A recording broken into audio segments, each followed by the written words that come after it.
Hey everyone, it is time to review Tokyo Clanpool, one of those not so known games from Idea Factory. It was originally launched for the Vita in 2017 and ported in 2024. There are some changes in comparison to its original release, but I'll dive into them as we proceed. So let's check the usual topics: the story, gameplay, graphics, and music. Tokyo Clanpool begins explaining that in year 2207, a kind of dimensional distortion happened above Tokyo, showing a mirror version of it. Soon after, monsters swarmed different cities, and even when the self-defense force was present, they were not able to do much. That's how the government quickly assembled a new group to fight back. They were known as the Cyberbrain Tactics Cabinet. Years in the future, the inhabitants of Tokyo were sent into something like protected areas, as monsters spawned from this inverted city. So depending from the particular case, two groups usually get dispatched. In this case, we follow Natsume and company, girls who have the power to use a special technology known as Digi-Skins, suits that also help our heroines to gather experience from beating enemies. However, things will change this time, because after beating the usual monsters, a tower descended from the inverted city. Little after, a hologram showed the image of a man, announcing that this tower was brought from the Dark Realm to destroy this world. In face of these events, the Diet Dolls are sent into this tower to investigate. If you wonder why Diet Dolls, no idea. As far as I know, they mean game dolls, and that's another thing. But be my guest. The thing is that while diving into this place, they find way stronger enemies than what they fought up until that moment. But once they reach some of the deepest areas, they found a huge crystal absorbing the ether around this place, or in other words, the living force out of every organism. That's how Spirit appears once again, explaining that they are not here to negotiate, conquer, or precisely destroy the world. The latter is just a side effect of their original objective. Their plan is to make the Calamity descend. Without further explanation, the first boss appears, and from here, our heroines will climb to the Dark Realm to unravel the secrets of this tower and the so-called Calamity Sperica talked about. So what can I say about this story? If you crave exhaustive details in every twist, this game may leave you guessing, as there are certain topics that are never explained. They definitely finish the whole idea of the Calamity, but along the journey many other questions may arise, as what the heck is the Dark Realm? Who inhabits that world? Now I mention this because down the line, let's say that certain characters are met, quite important ones for this whole mess, but they never really explain like what they are. And considering the context in which they appear, you are going to have several extra questions, but you won't see a proper explanation. Now, leaving some of those things aside, what I enjoy is that this wasn't your average Idea Factory story. Sure, you may raise your eyebrow in some moments, as you read some really dumb things, particularly with the nerds of the game. However, focusing in the main story, there was a point where I wanted to know more, as the whole mess got quite juicy. Or at least it took a turn I wasn't expecting at all. Sure, some parts are predictable, but many others were like, okay, I didn't see that coming. So for the most part I will say that it took a serious approach, even dark, or depressing in some moments. With all of that, I will say that it is an 8. I found an interesting narrative. Then again, some silly ones flow around, but the main idea was interesting for me. So that sets the stage. Now let's jump into its gameplay. Let's divide this section into the general difficulty, party formation, level design, and removed content. In this whole mess, I'll also explain parts of the post-content. Tokyo Clanpool has 5 difficulties, but you cannot access them right away until you unlock the diet option, which happens quite fast, so don't worry. Here you can unlock different things, like other 4 jobs, some items, weapons, and so on. Now I mention the difficulties because normal in this game is literally the easiest DRPG I've ever played. No kidding. The number of options given to you are so numerous that there is a point where you can literally destroy the game. So just keep that in mind depending how much you want to farm. If you want to have a walk in the park, and if you want to, let's say, explore as many options as possible. It will make sense once I explain the party formation. On that front, the first 3 chapters will be, let's say, kinda normal, more or less like an Undernauts, Saviors of Sapphire Wings, Mary Skelter Finale, the first part of Etran Odyssey 5. That is more or less what happens here. Probably your team will see some rough fights, as sometimes let's say big enemies can spawn, and they are quite challenging in their own way. This difficulty spike may feel once you reach the second dungeon, because most likely there are some things that you're overlooking, so the very first enemies may be troublesome if you want to tackle the game as it comes. The third chapter may be kinda similar, a slight difficulty spike, but if you explored previous areas and try to gather some items to better equip your team, chances are that this part may feel once again normal. It is worth mentioning that in this game you can increase levels quite fast. Here the level cap isn't your usual 99, but much more. The thing is that by going back and forth into the dungeon, as you can gather monstrous amounts of experience, in a couple of minutes you can overcome those challenges, turning the experience stagnant. Now the thing with the difficulty is that they start to hit like a truck and enemies will have millions of HP. I know that may sound messed up, but you have the chance to deal millions of damage in one turn. In easy terms, if you have an average experience in turn-based RPGs, normal may be okay. If you have experience from different DRPGs like The Dark Spire, Wizardry, the DS versions of Etran Odyssey, or A Strange Journey, then Hard or Devil may feel way better. And if you want to farm and push your team, equipment, and cyber fairies, then yeah, hell difficulty. The only part that is bound to beat the heck out of you is the post-content. Once you find the copy mate, these things, as the name implies, take the moves from your characters, so if you have lots of multi-hit moves with special effects, say bye bye to your whole squad in 1 sec.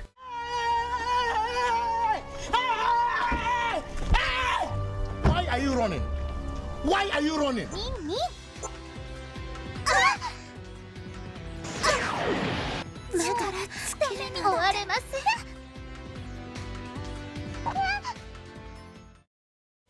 Now, don't worry, even if you see a game over you don't lose your progress or anything like that, so this deal of difficulties is amazing. And this is where the party composition comes into play. Every unit can be whatever you want because you can change everything. If you desire it, every character can be pretty much the same, aside from equipment, unless you take your time on that. Literally, you can use the same job, element, same cyber fairies and call it a day. So the most important part in this game is that you need to synergize your units. Since the beginning you have 4 jobs: Brave, Power, Magician and Angel. The Brave unit is particularly useful because of the loophole, as you can leave the dungeon whenever you want. Aside from that, it is fairly balanced. The Power job is your Barbarian a la vieja escuela, 2 big weapons, 1 on each arm, and swing attacks like a beast. Magicians learn every element, so you can bypass the element limitations given by the cyber fairies, and the Angel works between tank and healer. Now, if you got the Switch version of the game, you can add 5 extra jobs, and in the Diet Room 4 more, all of them having their advantage and disadvantage. Next, you can change the character element. It affects the kind of moves that you can use, so water is compatible with wood and water, but bad with fire, and like that, each element has a different affinity with the other ones. What's important is that cyber fairies work with these elements too. While you can add whatever you want, their beginning forms may be kinda useless, unless you want the extra stats to patch things. Now the whole deal to break the game is found here, because each fairy can level up, fuse and bring bigger and bigger bonuses as it ranks up. If you fuse the same element, attack moves also increase levels, so you deal more damage. Skills like Dragon Charm, Giant Soul, and things like that require another element to level up. Well, the deal is that once they have really high levels, they can increase thousands of points, reaching 99.99 on your stats. Now this whole process is quite slow, as you need special items to create cyber fairies. At the beginning they can be way too expensive, but there is a point in the game where money is going to be the least of your issues, as well as the materials to get better and better fairies. As for your equipment, RNG is going to be the main thing here, because you can find the same pieces of equipment with different stats. So if you're lucky as heck, chances are that you got a special something that may carry your character for a decent number of floors or even dungeons. However, the same limitations as fairies apply here. as weapons may have special moves that can become useless if your element doesn't match the weapon, but you can use the weapon without issues. Just keep in mind that some diversity in moves helps a lot. The level design in Tokyo Clanpool can be quite intimidating. The first dungeon is rather simple, aside from some walls that you can destroy once you get that skill, but aside from that, it is a pretty straightforward experience, good enough for a beginning level. The second dungeon throws pitfalls, traps, walls, and the first special enemies you can find, so it turns into something hard or even frustrating if you do not have the right skills. It is worth mentioning that you need batteries to go through walls, activate invisible floors, or things like that, so you need to understand in some levels how to gather a decent amount of batteries so you can explore and explore much more. The third dungeon is where you have me looking at the map for a decent amount of time, as sometimes I have no idea where to go, because you need to activate specific switches that you can access from specific places. And that is what I mean, that sometimes I was just looking at the map wondering where the heck is that last switch I need to activate. And from here on out, you will go up and down, fall like 5 floors because you stepped on a trap and whatnot. Ironically, I don't recommend this game for newbies into the genre, as it may feel overwhelming. But if you want to experience a really entertaining level design, yeah, by all means I do recommend it. Just keep in mind that each time you grab an item and you take another step, the sign that shows what you got will disappear, and believe me, it is frustrating that maybe you got the needed item to open a door, but because you didn't pay attention, maybe it got lost in your inventory, so always try to stop with important items. And for the removed content, if you played Meriskelter 1 and 2 or the Genkai Toki games as Moero Crystal or Chronicles, you know there's a minigame where you need to rob specific parts of your characters. Well, this game on the beta version used the same mechanic, as a form to unlock special skills, to add extra damage, experience, defense, HP, etc. What's unfortunate is that these bonuses became garbage, as you cannot activate this minigame, and seems like it was reworked, so you can only get the most basic items. Yeah, I don't like that choice. I mean, in Meriskelter I never really played that thing, but it is a shame that you cannot get those extra experience just because of that. This is what I consider a poor execution. Ironically, the bots doesn't show a rating, so I don't know, it was turned teen by force, I guess. Considering all of those points, I will say that this category gets an 8.5. Tokyo Clanpool has a nice level of customization, so you can set the bar where you feel comfortable. However, its level design can be nerve-wracking if you miss little details, or if you advance without a specific order, and late dungeons can be quite complex. In the graphics section I check again performance, glitches, general creativity, and other visual things. The game never froze or things like that, but there may be moments where it feels like it lags a bit. It is not that big of a deal considering that this is not an action game, and that is pretty much the biggest of issues. Nonetheless, it is funny that sometimes descriptions are missing, like some skills from your fairies, and I caught some typos while reading. Just a couple of them, no big deal. Aside from that, all good. As for the general creativity, unlike Meriskelter with 3D modeling, here they use the classic sprite approach, and then stretch a bit the image. In my case, I don't mind if they use one or another, as soon as it delivers, and I gotta say that I love the designs thrown into this game, and most bosses or special enemies were of my liking, going for some quite bizarre ideas. They work quite well for this entry. Now, few are the enemies that I could point and say, it is lazy or it doesn't match the character. In a moment, I'll show an example.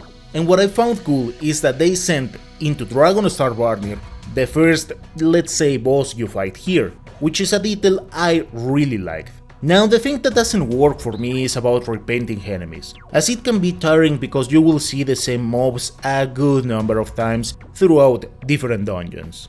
And even dumb details like it's a cheetle may be like, yeah, unfortunately you didn't represent it that well.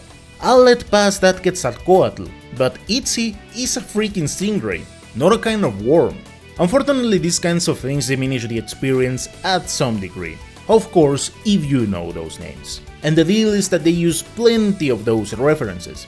Quite creative in some ends, as you don't really see them that often, but they could be worked in a better way. But I also gotta say that I liked how each dungeon looks. Just the post-content is where it feels a bit lazy, considering that you are going to see the same execution for a while. Aside from that, that frozen area was one of my favorite dungeons. I like how the first floor has an idea, the second another, the third another, and then you come back to explore another execution. The other dungeons have interesting details too, but for me, this place took the lead. This section gets a 7.5. At the end, I liked what I saw and that there are no real bugs in the game, aside from little hiccups that you may not notice. And last but not least, its music. If you listen to this soundtrack Mary Skelter side by side, the kind of composition is really similar to some end.